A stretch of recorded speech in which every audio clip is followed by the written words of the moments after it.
Hi traders, welcome to my channel. నేను మీ సురేష్. ఈరోజు మార్కెట్లో పాసిబుల్ ఎంట్రీస్ గురించి చెప్తున్నాను.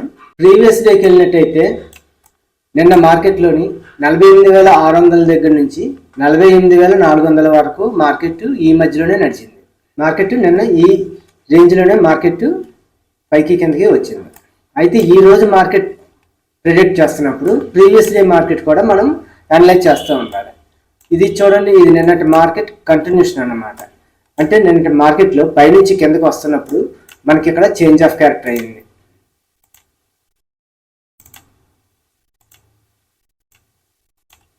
ఇది ఎస్ఎంసి కాన్సెప్ట్లో change of character. Next boss, next మళ్ళీ ఈ స్వింగ్ని కానీ బ్రేక్ చేసినట్టయితే మళ్ళీ బాస్ అవుతుంది.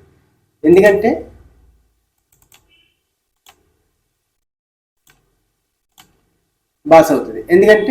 ఇది బాస్ అయిన తర్వాత ఈ స్వింగ్ని బ్రేక్ చేయనంత వరకు కూడా డౌన్ ట్రెండ్. మళ్ళీ ఇది బాస్ అయిన తర్వాత ఈ స్వింగ్ని బ్రేక్ చేయనంత వరకు కూడా డౌన్ ట్రెండ్. మార్కెట్ ఇక్కడ నుంచి రిజెక్షన్స్ వస్తున్నాయి.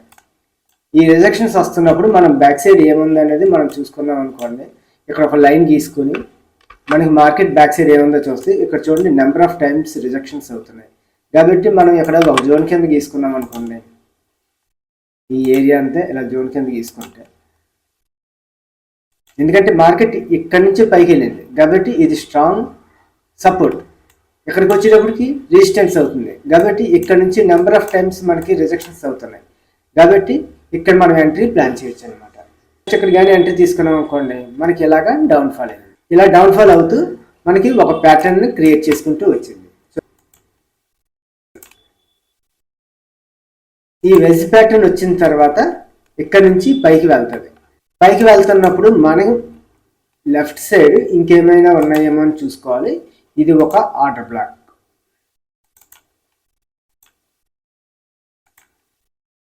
ఇది ఆర్డర్ బ్లాక్. ఈ కిందది ఇన్బ్యాలెన్స్. ఇది ఆర్డర్ బ్లాక్, ఇన్బ్యాలెన్స్. ఈ పైన ఈ లైన్ తీసేస్తున్నాను, ఇది ఒక లైన్ పెడతాను, ఈ లైన్ అక్కడ డ్రా చేస్తున్నాను. ఇది ఒక స్ట్రాంగ్ రెసిస్టెన్స్. కాబట్టి మార్కెట్ ఇది బ్రేక్ అయిన తర్వాత మళ్ళీ ఎంతవరకు వెళ్తుంది అని అంటే ఇక్కడి వరకు వెళ్ళచ్చు. ఇది బ్రేక్ చేస్తే ఎంతవరకు వెళ్ళచ్చు. ఇది వెజ్ ప్యాటర్న్ బ్రేక్ అయిన తర్వాత రిట్రేస్ అవుతున్నప్పుడు మనం ఎంట్రీ తీసుకోవచ్చు. అప్ సైడ్కి ఎంతవరకు వెళ్తుంది? ఈ స్వింగ్ వరకు వెళ్తుంది. కాబట్టి మనం ఒక అలిగిన ఎంట్రీ కానీ ప్లాన్ చేసినట్టయితే మళ్ళీ ఇక్కడ ఒక లైన్ తీసుకున్నాం అనుకోండి. చూడండి, ఇక్కడ ఒక స్ట్రాంగ్ సపోర్ట్, ఇదంతా రెసిస్టెంట్ ఏరియా, మళ్ళీ ఇది ఒక రెసిస్టెన్స్. కాబట్టి ఇక్కడ కానీ మనం తీసుకున్నాం అనుకోండి ఒక లైన్, ఇదంతా రిజెక్షన్స్ వచ్చింది కాబట్టి సపోర్ట్. ఇక్కడ నుంచి కిందకి పైకి అయింది కాబట్టి ఇది ఒక స్ట్రాంగ్ సపోర్ట్ అండ్ రెసిస్టెన్స్. ఇక్కడ నుంచి మళ్ళీ కిందకి వచ్చింది రెసిస్టెన్స్. దీన్ని బ్రేక్ అయ్యి మళ్ళీ దీని మీద సపోర్ట్ తీసుకుంది. ఎందుకు సపోర్ట్ తీసుకుంది? ఇక్కడ మనకి వెజ్ ప్యాటర్న్ వచ్చింది కాబట్టి ఈ లైన్ దగ్గర సపోర్ట్ తీసుకోవాలి. ఇప్పుడైతే దీని మీద సపోర్ట్ తీసుకొని పైకి వెళ్ళింది కాబట్టి ఈ పైన ఉన్న ఆర్డర్ బ్లాక్ ఇన్బ్యాలెన్స్ వరకు వెళ్తాడు. కాబట్టి ఇక్కడ నుంచి ఎన్ని పాయింట్స్ వచ్చినాయి? ఇక్కడ నుంచి 82 పాయింట్స్. అంటే మనం స్ట్రైక్ ప్రైస్లో పెద్ద ఏమీ పాయింట్స్ రావు, తీసుకుంటే ఒక 40-50 పాయింట్లు వస్తుంది. సో కరెక్ట్గా ఆర్డర్ బ్లాక్ ఇన్బ్యాలెన్స్ దగ్గర నుంచి మళ్ళీ డౌన్ఫాల్ అయ్యింది. ఈ డౌన్ఫాల్ అవుతున్నప్పుడు మనం ఇంకొకసారి మనం ఇది ఎంట్రీ తీసుకోవచ్చు. ఎందుకంటే మనకు ఆర్డర్ బ్లాక్ ఇన్బ్యాలెన్స్ కాంబినేషన్లో డౌన్ఫాల్ అవుతుందని తెలుసు కాబట్టి మనం ఇక్కడ ఎంట్రీ తీసుకుంటాం. ఇక్కడ ఎంట్రీ తీసుకున్న తర్వాత ఇక్కడ నుంచి డౌన్ఫాల్ అవుతూ మనకి ఒక ఛానల్ క్రియేట్ చేసింది. టూల్ బార్లో ఇక్కడ ప్యారలల్ ఛానల్ ఉంటుంది. ఈ ఛానల్ తీసుకొని ఈ ఛానల్ ఒక స్వింగ్ నుంచి ఇంకో స్వింగ్ కలుపుకుంటూ మనం డ్రా చేసామనుకోండి, ఇది ఒక ఛానల్ అవుతుంది అనమాట. ఈ ప్యారలల్ ఛానల్ అనేది నా ప్రీవియస్ వీడియోస్లో ఉంది, అది కూడా ఒకసారి చూడండి. ఇలాగా మనం ఇలా కానీ తీసుకున్నట్టయితే కరెక్ట్గా ఈ అప్పర్ ఛానల్ నుంచి డౌన్ ఛానల్కి వస్తుంది, డౌన్ ఛానల్ నుంచి పైకి వెళ్తుంది. మళ్ళీ ఇలాగా క్రియేట్ చేసుకుంటూ ఈ ఛానల్ వెంబడి కిందకి వస్తూ ఉంటుంది. అయితే మనకి ఎక్కడైతే రిజెక్షన్స్ వచ్చినాయో ఆ రిజెక్షన్ ఏరియా దగ్గర ఒక లైన్ గీసుకొని మనకి బ్యాక్ సైడ్ ఏమున్నాయో అనేది మనం చూసుకోవాలన్నమాట.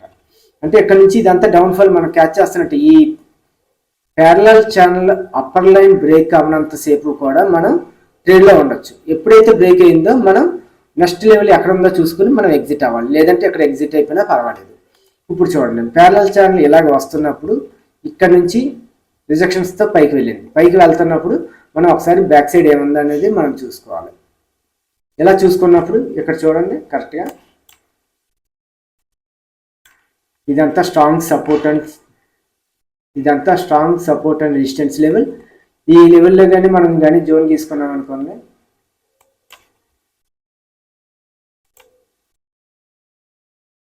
టోటల్గా ఈ ఏరియా అంతా ఇక్కడ నుంచి రిజెక్షన్స్ ఇలాగొచ్చినాయి, అక్కడ నుంచి రిజెక్షన్స్, మళ్ళీ ఇటు నుంచి ఇది రిజెక్షన్, ఇది ఇలా తీసుకున్నట్టయితే మనకి కరెక్ట్గా ఇక్కడే రిజెక్షన్స్ వచ్చింది. ఇది రిజెక్షన్ వచ్చిన తర్వాత ఇక్కడ బ్రేక్అవుట్ అయింది. బ్రేక్అవుట్ అయిందంటే నెక్స్ట్ ఏం చేయాలి, మళ్ళీ తిరిగి రిట్రేస్ అవ్వాలి. రిట్రేస్ అయినప్పుడు చూడండి కరెక్ట్గా మళ్ళీ ఇదే ఏరియా నుంచి మీకు రిజెక్షన్ అయింది. చూడండి ఇది ఒక సపోర్ట్, ఇదంతా సపోర్ట్ ఏరియా, సపోర్ట్ రెసిస్టెన్స్, మళ్ళీ ఇది బ్రేక్ అయిన తర్వాత మళ్ళీ తిరిగి సపోర్ట్ తీసుకొని పైకి వెళ్ళింది. కాబట్టి దీన్ని కూడా ఒక జోన్ కింద గీసేసుకోవచ్చు, ప్రాబ్లం ఏం లేదు. మీరు ఐడెంటిఫికేషన్ చేయడానికి ఇది ఇలా గీసుకుంటే మొత్తం టోటల్గా ఇక్కడ నుంచి పైకి వెళ్ళింది, ఎక్కడి నుంచి కిందకు వచ్చింది, మొత్తం టోటల్గా ఇక్కడ నుంచే ఈ ఏరియా దగ్గర నుంచే మనకి ఎక్కువ సార్లు రిజెక్షన్స్ తగినాయి. కాబట్టి మనం మళ్ళీ తిరిగి మార్కెట్ దీని మీదకి వచ్చినప్పుడు ఈ పైన మనం బై ఆర్డర్ పెడతాం, ఈ కిందకి స్టాప్ లాస్ పెట్టుకుంటాం. కాబట్టి ఎప్పుడైతే ఈ జోన్స్ ఉన్నాయో, ఈ జోన్స్ ఏంటంటే ఈ జోన్స్ని ఇలా బ్రేక్ చేసి మళ్ళా తిరిగి దీని మీద కానీ సపోర్ట్ తీసుకుని పైకి వెళ్తేనే మనకి పైకి వెళ్ళినట్టు. కాబట్టి మనం మార్కెట్ అనలైజ్ చేస్తున్నప్పుడు ప్యాటర్న్స్ వస్తున్నాయా, సపోర్ట్ రెసిస్టెన్స్లు ఎక్కడ ఉన్నాయి, జోన్స్ ఎక్కడ ఉన్నాయి, ఆర్డర్ బ్లాక్ ఇన్బ్యాలెన్స్లు ఎక్కడ ఉన్నాయి, ఇవన్నీ చూసుకుంటూ ఉండాలి. ఈ ఛానల్ బ్రేక్ అయ్యి మళ్ళీ రిట్రేస్ అవుతున్నప్పుడు మాత్రమే తీసుకోవాలి. డైరెక్ట్గా తీసేసుకుంటే మరి స్టాప్ లాస్ ఎక్కువ వస్తుంది. ఇలాగ మనకి రిట్రేస్ అయ్యిందంటే మనకి స్టాప్ లాస్ తక్కువ వస్తుంది.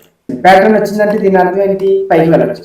ఇప్పుడు ఇది కానీ బ్రేక్ అయిందంటే మళ్ళీ పైకి వెళ్ళిపోతుంది బెస్ ప్యాటర్న్. కానీ ఏంటంటే ఈ ప్యాటర్న్ బ్రేక్ ఫస్ట్ లెవెల్ వరకే వెళ్ళింది, అక్కడ నుంచి మళ్ళీ డౌన్ఫాల్ అవుతూ ఛానల్ క్రియేట్ చేసుకుని వచ్చింది. ఈ ఛానల్ క్రియేట్ చేసుకున్నప్పుడు అర్థం ఏంటి, ఈ ఛానల్ వెంబడే మార్కెట్ వెళ్తుంది. ఇప్పుడు ఇక్కడ నుంచి ఛానల్ పైకి వెళ్ళింది, మళ్ళీ ఛానల్ మీదే టచ్ అయింది, మళ్ళీ పైకి వెళ్ళింది, మళ్ళీ డౌన్ఫాల్ అవుతున్నాడు, లోయర్ ఛానల్ దగ్గరికే వచ్చింది, మళ్ళీ పైకి చూసారు. అక్కడ ఛానల్ దాటి పైకి వెళ్ళట్లేదు, మళ్ళీ అక్కడికి వచ్చింది ఛానల్లోనే. అంటే మళ్ళీ పైకి వెళ్తే ఎంతవరకు వెళ్ళాలి, మళ్ళీ అక్కడ నుంచి డౌన్ఫాల్ అవ్వాలి. కానీ డౌన్ఫాల్ అవ్వకుండా దీన్ని బ్రేక్ చేసి పైకి వెళ్ళినప్పుడు ఎక్కడ సపోర్ట్ ఉంది, ఇదంతా సపోర్ట్ ఏరియా. సపోర్ట్ మళ్ళీ పైనుంచి వచ్చినప్పుడు ఇది ఒక రెసిస్టెన్స్, మళ్ళీ రెసిస్టెన్స్ బ్రేక్ చేసింది కాబట్టి మళ్ళీ సపోర్ట్. కాబట్టి ఇక్కడ ఒకసారి ఎంట్రీ ప్లాన్ చేస్తాం. కాబట్టి ఛానల్ అయితే ఎలా చూసుకోవాలి, ప్యాటర్న్స్ అయితే ఎలా చూసుకోవాలి, ఆర్డర్ బ్లాక్ ఇన్బ్యాలెన్స్ అయితే ఎలా చూసుకోవాలి. మనం ఎప్పుడైనా మార్కెట్ ఎంట్రీ తీసుకుంటున్నప్పుడు ఎంత దూరం వెళ్తుంది అనేది చూసుకోవాలి. ఇక్కడ నుంచి వెళ్తున్నాడు first target order black imbalance వరకు వెళ్తుంది, అంతవరకు అయిపోయింది. మళ్ళీ డౌన్ఫాల్ అవుతున్నప్పుడు ఈ ఛానల్ పెట్టినంతసేపు పర్వాలేదు. ఛానల్ ఎప్పుడు బ్రేక్ అయిందో మనం ఒకసారి డౌన్ సైడ్ చూసుకోవాలి. ఇక్కడ ఈ స్ట్రాంగ్ గా ఉందా, లేదంటే పైకి వెళ్ళి బ్రేక్ చేసి మళ్ళీ కిందకి వచ్చేస్తున్నాయి అంటే ఇక్కడ చాలా స్ట్రాంగ్ గా ఉంది. పైకి వెళ్తున్నప్పుడు ఇది బ్రేక్ చేసింది కాబట్టి ఇక్కడ నుంచి మళ్ళీ రిట్రేస్ అయితే మనం ఇక్కడ ఎంట్రీ తీసుకోవాలి. ఈ ఎంట్రీ తీసుకుంటే మళ్ళీ ఇదే లెవెల్, మళ్ళీ ఇక్కడ నుంచి మళ్ళీ కిందకి రావచ్చు. కాబట్టి ఇక్కడ కానీ బ్రేక్ చేస్తే మళ్ళీ అక్కడ ఒక ప్యాటర్న్ క్రియేట్ చేసుకుని పైకి రావాలి. ఇది ఫ్రెండ్స్, ఈ కాన్సెప్ట్ మీకు అర్థమైంది అనుకుంటున్నాను. మీకు ఏమైనా డౌట్లు వస్తే కామెంట్ బాక్స్ లో తెలియజేయండి, నేను రిప్లై ఇస్తాను. Please like, share and subscribe to our channel. Thank you.